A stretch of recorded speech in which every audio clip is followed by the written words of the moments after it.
இந்த கேஸ் பாருங்க, திருப்பூர் நெருப்பெரிச்சல் அப்படிங்கிற இடத்துல இது நடந்திருக்கு. அந்த ஏரியாவில் இருக்கிற நாய்களுக்கெல்லாம் விஷம் வைப்பாராம்.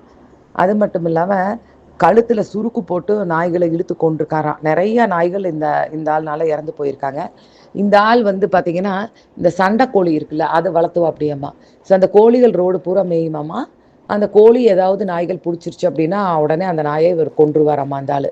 நேற்று என்ன இருக்குது, இந்த ரோட்டில் மேய்ஞ்சிட்டு இருந்த ஒரு கோழியை நாய் பிடிச்சிருச்சு போல இருக்கு. அப்போது 2 நாயை துரத்தி துரத்தி அடிச்சு, ஒரு நாய் எங்கே போச்சுன்னே தெரியல. தேடி தேடி பார்க்குறாங்க, கிடைக்கவே இல்லை. இனியொரு நாயை இவன் தலையிலேயே அடித்து கண்ணு 2 வெளியிலேயே வந்துருச்சுங்க. ஸோ அங்கே பெரிய சண்டை நடந்திருக்கு.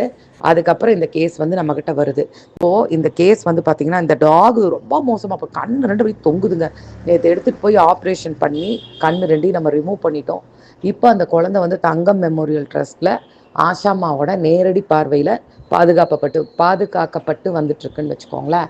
ஸோ இன்னைக்கு நம்ம இந்த கேஸை நம்ம இப்போ எஃப்ஐஆர் பண்ண போகிறோம். சம்மந்தப்பட்ட ஆளை கண்டிப்பாக நம்ம விட போகிறது இல்லைங்க.